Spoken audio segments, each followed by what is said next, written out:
Welcome to the Phillip Wylie Show. Take a look behind the curtain of professional hacking and hear compelling discussions with guests from diverse backgrounds who share a common curiosity and passion for challenges and their job.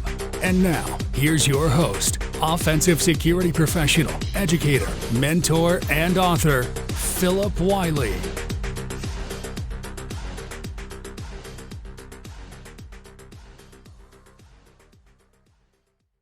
Welcome to another episode of the Phillip Wylie Show. Today, I'm very excited to have Michael Jenks joining today from Interpris. He's got a really cool story, DoD background, and these are some of the stories I find most fascinating. Because one of the things with like those type of backgrounds, we see so much from Israeli-based companies that they're former IDF, Unit 8200, and it's life or death. You know, they've got to be right all the time. So this is what I find fascinating. You know, a lot of your technology companies and cybersecurity companies have people with, you know, computer science degrees, you know, went to university. Some folks are do-it-yourself, self-educated, but it really fascinates me, folks that come over from that side, because, you know, you're actually have done, these folks in that area have done like cyber warfare that you hear so much about, and what better people to design products and solutions that have that kind of background, because, you know, it's getting more dangerous in our current environment. The threat actors' capabilities are getting more and more. You're seeing more nation state involvement. So we really need really good products. And in my opinion, products born from that kind of background are some of the best. So thanks for joining today, Michael. Yeah, thanks, Phillip. Thanks for having me. So do you prefer Jenks? Jenks, Okay, yeah, Jenks. absolutely. Okay. A lot of mics out there, right? Okay, yeah. Not too many Jenks. Yeah, that's a good way to do it, yeah. So if you wouldn't mind, one of the things that people come to my podcast for is folks that are either looking to break into cybersecurity, or maybe they're looking to move into another role. So I like to have people share what I call their origin story, you know, because all superheroes have an origin story, and sometimes cybersecurity professionals, we're kind of like superheroes. So if you wouldn't mind sharing your origin story. Yeah, origin story for sure, from, you know, just the digital realm. Gamer growing up, you know, cut my teeth on, you know, hacking back in the day, you know, trying to mod some games and whatnot. So that was super fun. Found that super interesting. And then really it was, you know, IRC back in the day. You know, we were in high school, and, you know, you were the admin of the channel, and you get to boot people. I thought that was so cool. And, you know, I remember asking, you know, one of the, you know, handles, you know, hey man, give me admin. I'm like, yeah, sure. Here's this file. Downloaded the file and just like blue screen my box. I was like, yo, like that's crazy. I was pissed, but I thought it was like super cool too, yeah. Right? So that really kicked off that fascination with, you know, man, you can affect things through digital code, and that was like a wild concept to me. So I ultimately ended up going to school for computer science. Back then, they didn't have any cybersecurity degrees. It was general computer science with networking concentration, and then, you know, ended up getting my first gig at dial-up ISP. We were competing with AOL, which was, you know, man, the easy button, right? Yep. We were, you know, hooking up people with Internet Explorer. They're like, what is that? You know, so that was fun. Landed, I'd say, my first real job at L3 Communications in Williamsport, Pennsylvania, and that was super cool because small team. But we had to do everything from running scissor lifts, running the Cat 5, to all of the firewalls, all of the system administration, all the security, everything across the board. And then, so that's where I ended up getting a clearance. I had no idea what it meant, what it was. And they're like, here, you need this, you know, for this one, you know, program. I said, sure. And I think it was 2008, downturn in the economy. I'm sure not everybody's aware, but Williamsport, Pennsylvania is not exactly Silicon Valley. Not a bunch of tech jobs in the area. So kind of saw the writing on the wall, like, man, I need to kind of put my resume out there. And that's where I found that, man, if you have, you know, IT background, a clearance, man, there are just a ton of jobs. And that's how I ended up, you know, heading down to Maryland, DC area, you know, supporting a whole bunch of different, you know, 3-letter agencies, et cetera. And then ultimately got an opportunity to start my own defense contracting company down in Charleston, South Carolina. Very cool. So just out of curiosity, since you were working for an ISP back in those days, we've seen how, the threats have increased. There's so much more breaches and attacks.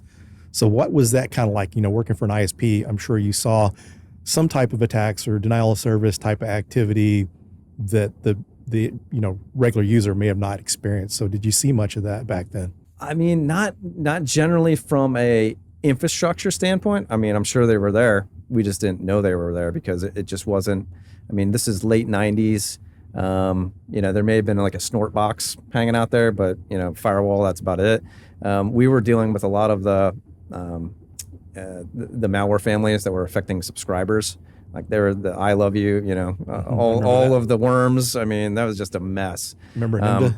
Yeah, Code Red. Yeah, dude, just terrible, right? Yeah. And you feel bad. I mean, back in the day, even today, right? You have these, non-technical folks, senior citizens, and they're just like, what happened to my computer? So that was my first endeavor into seeing, let's say the dark side of what hacking could do. But at L3 Communications, most certainly, we were standing up. I mean, I remember taking my first SANS class back in the day, and that just like blew my mind. We were firing up all the open source tools, and I mean, talk about a barrage even back then of just constant, kind of poking, prodding, by these adversaries. Most certainly nation state at that point. The thing that's scary about that is, nowadays, from a pen tester perspective, that's my background as offensive security. I got my first pen testing role in 2012. So it was so much easier to hack things back then. You go to a company and the MS 0867 exploit or Metasploit would get you into just about anything. And now, all the endpoint detections gets more difficult to get in. But it's interesting the number of breaches and stuff and the attack activity that you're seeing now compared to back then. Yeah, I mean it's terrifying, right? And what I kind of step back when I go to like the RSAs and the black hats, you go out on that vendor floor, and it's like an ocean of these security vendors, right? And I just take a step back and I'm like, well, why isn't it getting better, right? Mm-hmm. It's getting worse, really that's.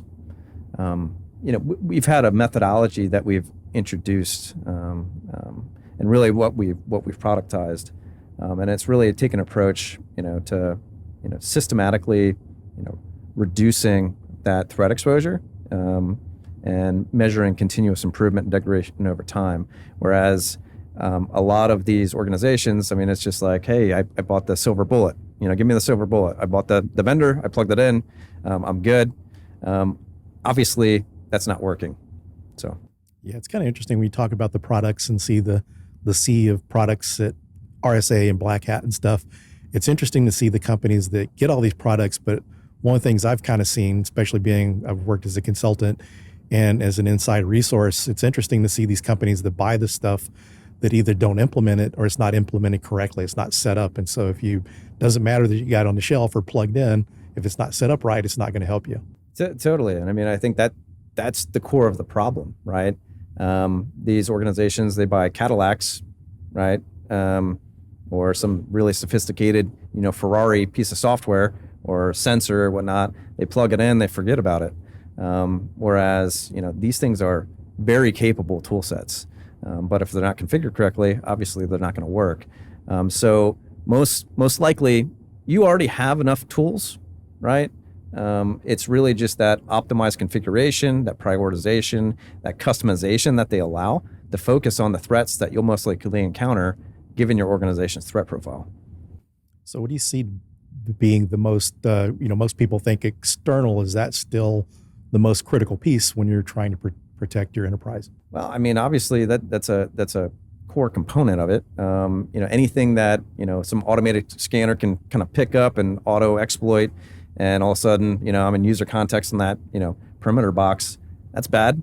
But also, spear phishing, obviously always up there, right? On the priority list, of, techniques to get that initial access. So, if I'm a bad guy, right, and I throw that spearfish link, puppy video or whatever, and I'm a user and I click on it because I love to click on things. That's just what I do. All right. Now I'm in user context, right, on that target box. But a lot of organizations think, hey, that's game over. We lost, right? Bad guys won. Well, not really. Most likely, I'm gonna have to move laterally, escalate privileges, go steal some data, exfil it out, etc. So systematically hardening, right, from that post-compromise adversarial activity behavior, from a tool perspective, from a malware perspective, from a technique perspective, is really, what we're trying to allow organizations to focus on, concentrate on, to reduce that, post-compromise technique exposure. Yeah, and one of the things I think companies need to look at too is, you hear people blame the end user all the time, and some companies are too dependent on security awareness. And so, in my opinion, we need to make sure we need security controls in place and technology that if they do click on it, because most cases they're going to, you could send out emails sometime that says, don't click on this, and someone's going to click on it. Notoriously, someone's going to click on it. So really, it seems like what you really need to do is make sure that you're protected in case someone does click on it. They're going to click on it, right? Yeah. It's like, Adam and Eve in the Garden of Eden, don't eat that one. Don't eat that one. Yeah. Of course. Yeah. That if you want somebody to do something, tell them not to do it, right? Yeah. And back to the security awareness thing too, is I see companies dependent too much on some of these canned phishing campaign softwares that they send out, and it doesn't really protect in case you click on something. All it's doing is testing clicks and not really preventing, blocking that. Yeah. There's a lot of software out there, right? And it's user prevention, user training. But like we just discussed, right? People are going to click. So, what do you have in place, when that ultimate click happens is really the focus, right? So with Interpris, how do you guys help reduce people's risks? What does your product do or your solution? Yeah, great question. Really, what we're doing is looking at an organization threat profile. And by that, we mean, what industry vertical are they in, size, geolocation of operations, type of data they protect, whether that be PHI or some secret sauce, type of platforms that they have within the environment. And then the basis of that threat profile, that allows us to prioritize the elements of threat. So threat actors, techniques, malware families, campaigns that would most likely target an organization fitting that threat profile. Because it's all about prioritization, right? There's only so much time in the day, resources to work on these things. So, with that focus, that allows us to systematically optimize all of the existing tools that they already have, right? That they've already paid for, that are most likely enough, and allows us to systematically drive down that threat exposure through the optimization of readiness of their existing tool sets. Very interesting. So how does your product compare to like external attack surface management? I know that was all the rage and the buzz the last couple of years at RSA. There was a lot of external attack surface management companies, some just kind of branded as attack surface. So how do you kind of compare to that? Yeah, so we're not a sensor. We don't have a dog in that hunt. We're just about context. So Gartner released their paper around continuous threat exposure management. External attack surface management is a product in that category, along with internal ASM. You have vulnerability management, you have breach and attack simulation. But what they point out in that paper is, all of those tools are phenomenal in the data that they produce, but there's no context. So what we're doing is weaving together all of these products, from EDR, from network sensing to firewall, to your ESM, to your attack surface management, et cetera, to your vulnerability management, assets, et cetera. We're bringing all of that in one place, right? And then helping organizations understand readiness against the threats that they would most likely encounter given that threat profile, and maintain continual situation awareness, right? As that landscape changes and those relationships change between the elements of threat and defense. Yeah, that's great to hear, because you see the different solutions. There's different consoles for everything, and trying to keep up with that, and no kind of collaboration or between the tools. So with your solution, Are you bringing this into a single pane of glass where they're able to look at this at one place and get a good idea of the exposures, or they still have to rely on the different interfaces? Well, absolutely single pane of glass. I hate to use that word, Yeah. but it really is, what we're trying to do. We are beholden to the capabilities of those downstream products. So we connect via read-only API, but we are bringing it all in one place and continuously monitoring any drift in defensive tooling capability, any changes in the defensive, in the adversarial landscape, et cetera, to allow organizations to understand, systematically, down to the bits and the bytes of, what changed, that allows them to understand, what they can point back to exactly what changed in that environment that led to an improvement or degradation to their overall, threat exposure. So I guess based on what you tell me, I kind of gather that this also covers internal as well as external. It covers internal, really is the focus currently. Okay. We will be expanding to bring in external attack surface management tooling into the fold. Right now, the way we look at exposure risk from, let's say, an external perspective is, based off of your vulnerability scanning, whether that be endpoint all the way up to the cloud, or bringing that in one place. We're taking into account the prioritization, from those scanners based off of, EPSS, CVSS, exploitability. But then we're looking at, are those CVEs being leveraged by adversaries that target organizations like yours? And are there any active campaigns that helps that prioritization? And we look at the assets that have those particular CVEs and looking at, do they have publicly facing, IP addresses, et cetera, that allows us to help prioritization, of patching those issues. Very interesting. So what, it's kind of interesting to see all these products coming together like that, and what you're offering sounds pretty interesting, a better way for people to manage. Does it do anything along the lines of taking in effect any kind of existing assessments? So if they've had pen testing done, does this do anything with that data as far as bringing in to develop the big picture? Yeah, it most certainly could be leveraged as a purple team tool. Okay. Because, the way it works is, when we would connect to, let's say, an EDR or a SIEM data lake, we're looking at the detection logic, right, that's provided by that solution, mapping that to MITRE ATT&CK. We're looking at the logs that are being collected. By virtue of that, we understand the visibility that organization has. And then also any tool configuration, so any mitigative capabilities of the tool sets, with those attack chains. So really it allows us to, provide information to these organizations as far as, from a coverage standpoint, here's my strength, here's my weaknesses, that then those pen test teams, those red teams, et cetera, they could leverage Interpris to help shape and scope that engagement to really target areas of concern and get that validation. Yeah, mentioning the purple team thing, I'm a big fan of that. It's just amazing how much you can improve your security posture from doing that, because your traditional cycles of pen test and red team operations, going through that remediation, can take years to get your security posture up. But the thing about, as you mentioned, the purple teaming is a good way to be able to test your detection capabilities and possibly take some of the tools out of the hands of potential threat actors. Yeah, my experience is, just getting the blue and the red. The blue and the red teams to get along. Yes. Just historically, organizations that I've been part of there's just a very adversarial relationship between the two, where either side, they don't want to share, right? And really, that's just problematic, because that's where the good stuff is, right? Working collaboratively together. I would envision, the red and the blue sitting alongside each other. Yeah, of course you would have to have your blind, pen test, red team events, et cetera. But when that's not going on, they should be sitting side saddle, working on this stuff together.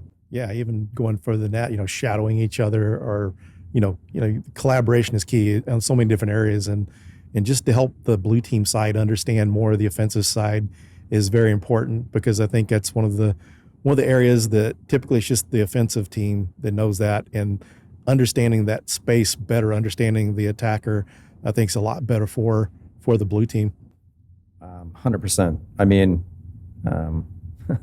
threat informed defense, right? I mean, that's where the basis around, our product. I mean, MITRE ATT&CK, love it. Not perfect, Yes. but I mean, I think it's the best framework out there from a threat perspective as far as, what do attackers do, after initial access, et cetera. Being able to systematically define that and have the blue team, the defenders, understand like this is how these attack chains work, right? It is hugely insightful, and then only leads to better detection, better mitigation, better defensive capability as a whole.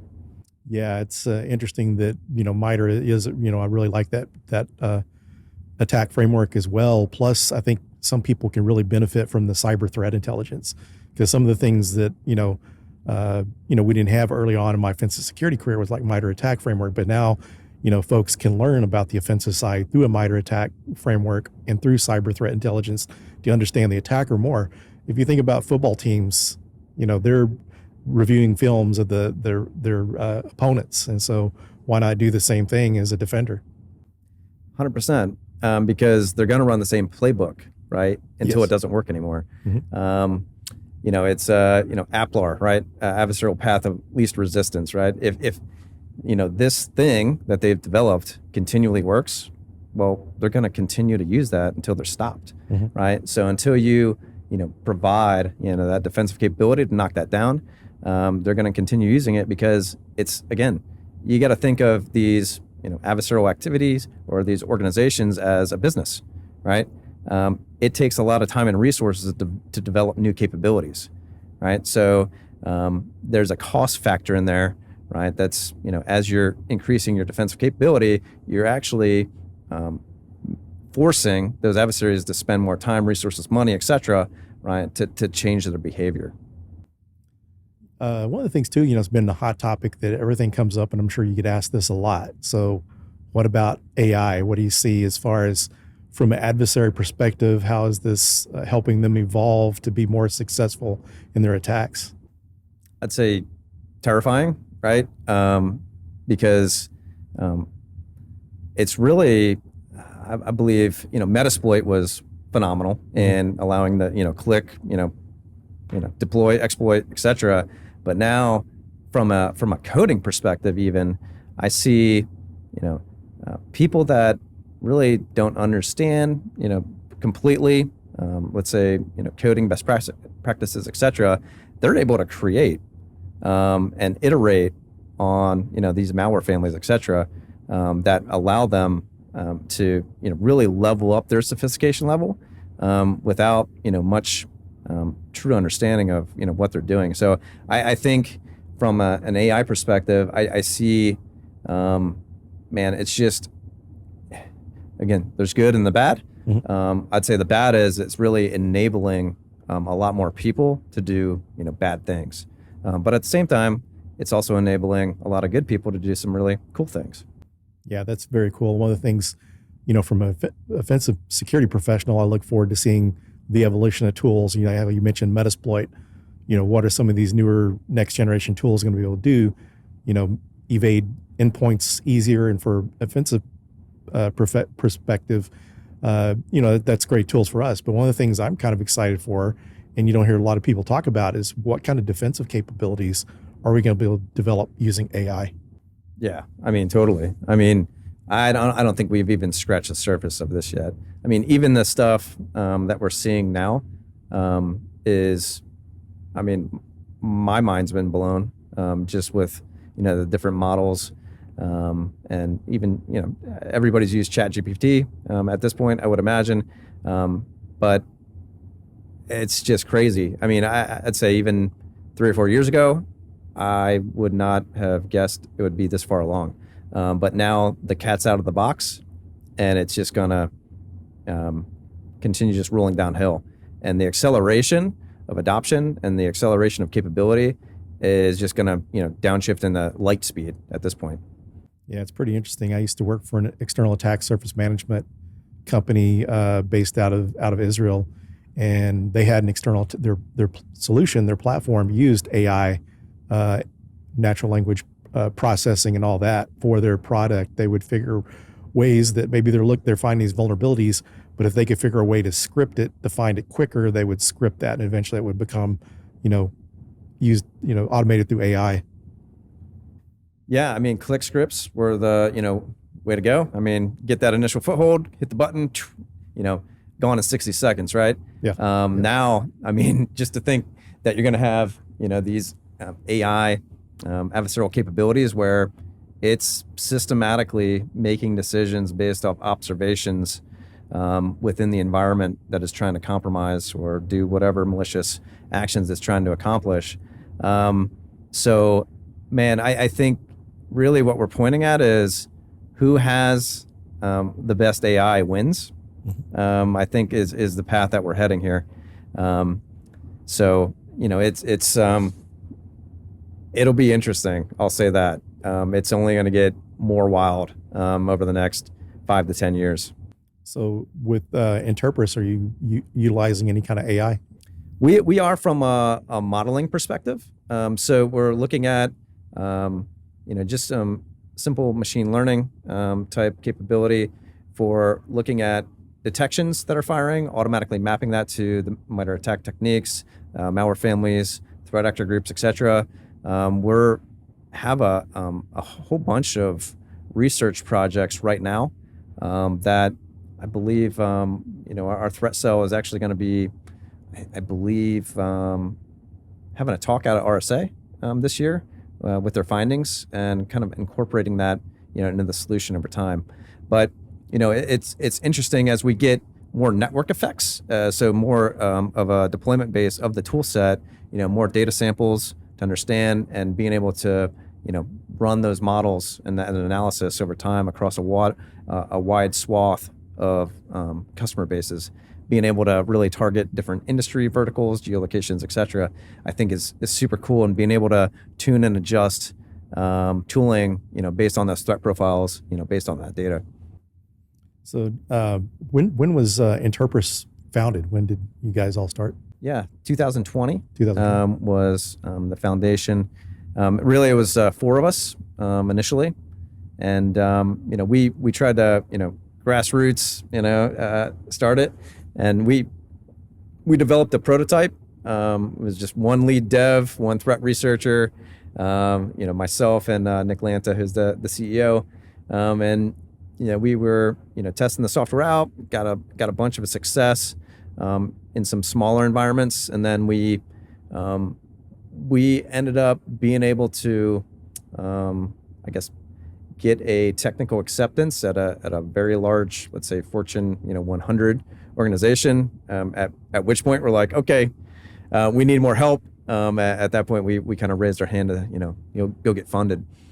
So we got funded in July of 2022, and from there we built an enterprise version of the product, so full app, full SaaS.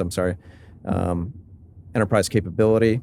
So we spent probably 6 months doing that. So we really came out of stealth with the enterprise version just in June, July of last year, right after RSA. So what was the inspiration for Interpris? Inspiration for Interpris was really, goes back to a previous company that I founded. It was Adapt Forward. We did a government contracting company specializing offensive, defensive cyber operations. And where's the inspiration? It comes out of need, Yep. right?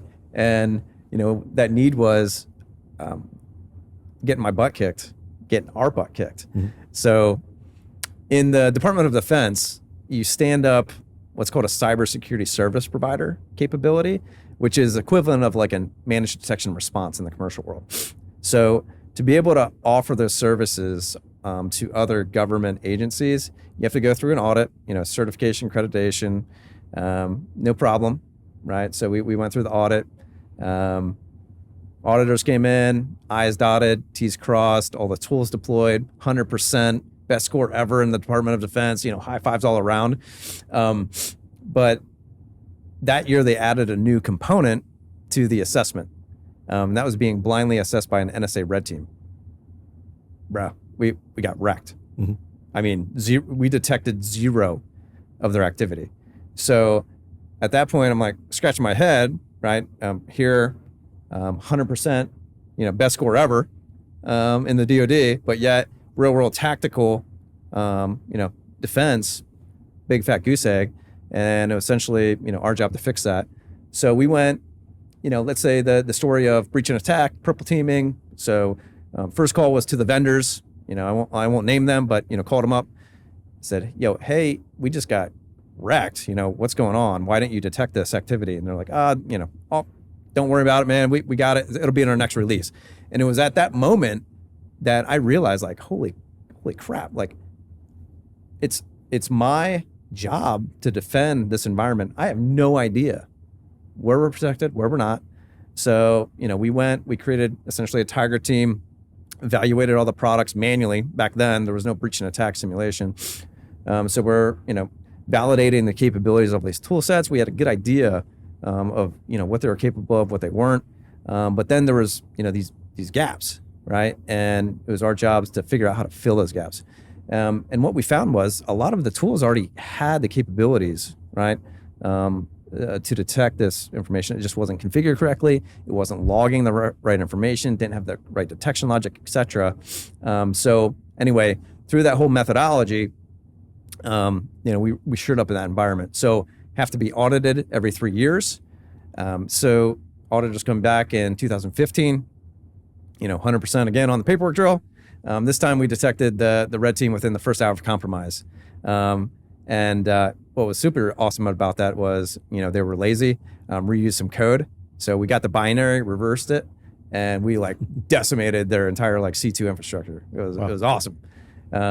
So then they came back in 2018 and we caught them on a white card pivot. So they had access through, let's say, an Army red team into, another network, and we caught them on that pivot. So much that the red team director, called me up and said, man, that was awesome, but we just spent 8 months developing this campaign. Can you just, turn a blind eye? I don't want to explain, that, we just spent all this money for nothing. Various, red team validation over the time, and then nation state actors. So ultimately, what's the inspiration? I truly believe, this threat informed defense methodology, continuous situation awareness, based on threat prioritization is the key. You most likely have all the tool sets you already need. You just need to optimize them. Hardening best practices, et cetera. So really, I believe, we can help people, right? Because as we mentioned earlier in the podcast, right, it's not getting better. No, it's getting worse. Yeah. And it seems like it's really interesting to hear that background and working in that space compared to enterprise space.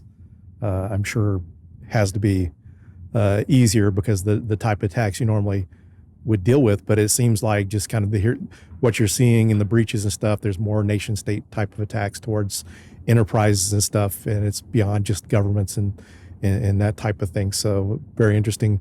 It's always interesting to hear stories that come from the DoD background or that type of background creating tools, and to be able to identify that within an hour is pretty amazing. Some people think, well, don't you want to prevent it? But if you can find out in an hour, you can respond to that, block whatever you need to block in that time, because some cases threat actors are in your environment for months or even years before you even know it. Yeah, I'd say that soak time is generally 6 months to a year, right? And our whole mentality is look, you can have perfection, which, by the way, right, I think we all know that'll never happen. Fully patched, all the tools deployed, everything hardened, but I mean, you're always going to have a 0 day out there, right? So, what are you going to do? So we always take that, assume compromise approach, right? Or assume breach, where we expect somebody's going to get in. It's, how quickly can we detect, respond, mitigate, and remediate, right? When that happens. Yeah, I'm a fan of assume breach because for people listening who's not familiar with that method, for so many years, people have pen tests done or red team operations, and it's going in, trying from a threat actor approach or black box approach, trying to hack in to gain access. But how many times do we have people who work for companies that are disgruntled, that they sell their credentials or they store them somewhere, someone finds the credentials. Even we had some cyber threat intelligence at a company I used to work for, and our source came in and told us about a hardware company, a computer hardware company, where someone from China had legitimately applied for the job, got it, was internal. Now they're an authorized user and they're getting in exfilling data. So a lot of times companies, I think that's one of the biggest, most overlooked opportunities is the assumed breach, because endpoint detections are getting more difficult to get into. In a lot of cases, a threat actor is going to be able to get in, nation state, because they're going to leverage social engineering. So I think that's really great advice on the assumed breach. Yeah, I mean, I think you're touching on, insider threat as well, right? So really that same methodology would detect, insider threats as well, because, once I have credentialed access, which a lot of, adversaries, that's how they're getting in these days, they're just walking in through the front door through compromised credentials. It's, well, if I'm, let's say I'm trying to do some espionage, or I'm trying to do some, something naughty that I shouldn't be, and I'm Jane from the accounting department. Well, if we have the proper configuration, the tools, the visibility, and Jane's like, trying to pivot over to that server that has the secret recipe, for my organization, that needs the trigger, right? So 100% agree that, assume breach, whether that be an insider, whether that be an adversary that has, creds that they can log right in. That's the approach. Yeah, sometimes even from like a pen tester perspective, people get too focused on the level of access, and sometimes you don't have to be domain admin to get access to sensitive data. Sometimes there's things out there, data that's on a shared drive, open S3 bucket, that's not even really secured, or just any level of access can get to. Yeah, I'm sure you have way more stories than I, all of the things that are just laying around out there. Yeah, that you're doing discovery on. I mean, that's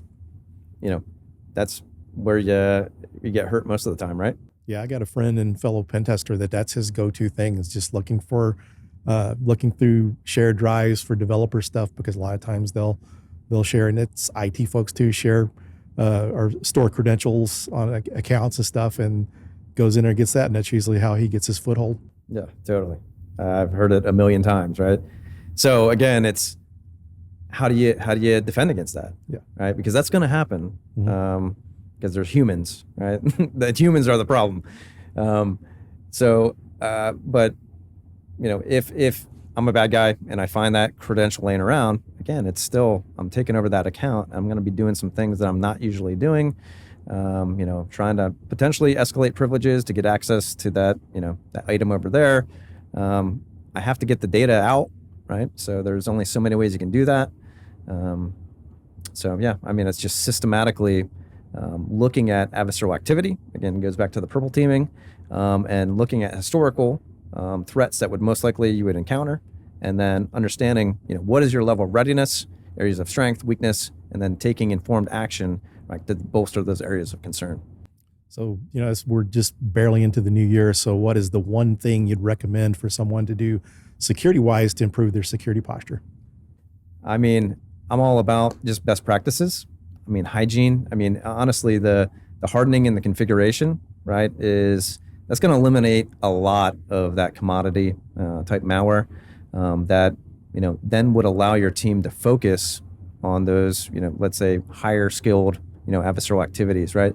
So, just best practice hygiene, hardening the environment, and then, from there, building out that systematic capability, right, against the threats that you would most likely encounter given your threat profile. I always like home field advantage. So once I've baselined the environment, I've hardened it as best I can. It's I don't think it would be surprising to us that those adversaries have access to the tools that you have. They probably already know how to defeat most of them. So I think there's definitely something to be had around, custom detection logic that you're implementing, tripwires per se, that, aren't inherently malicious if that activity were to occur in the environment, but that thing should never happen. So we've definitely had a lot of success around, things like, simple as, servers talking outbound, your servers should not ever be talking outbound to the open internet, right? So I mean, a simple rule of, hey, when a server talks outbound on the internet, fire an alert, because that should never happen. What is it? It may not be bad, but it could be. And if you systematically lock down that environment and harden it best practice wise, well, now the level of noise is reduced, and that's where you can detect the bad, the silent, right?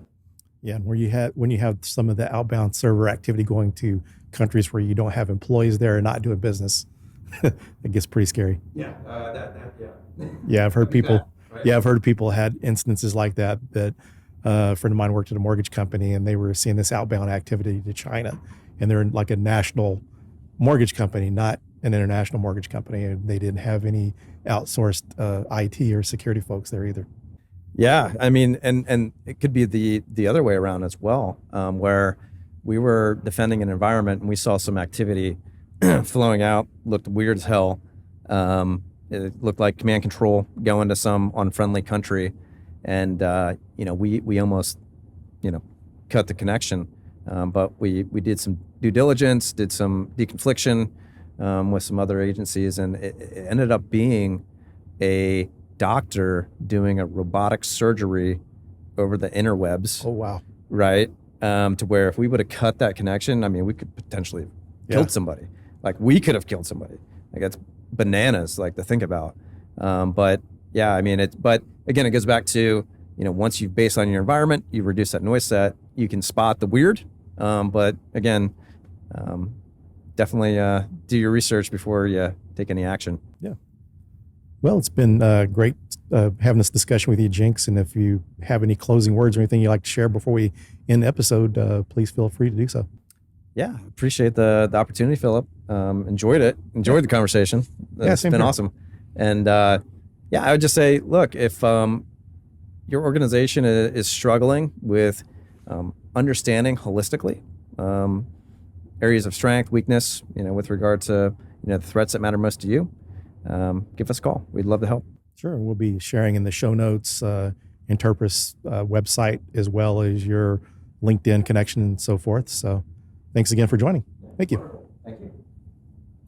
Thanks, everyone, for joining, and we'll see you in the next episode. Thank you for listening to the Phillip Wylie Show. Make sure you subscribe so you don't miss any future episodes. In the meantime, to learn more about Phillip, go to thehackermaker.com and connect with him on LinkedIn and Twitter @Phillip Wylie. Until next time.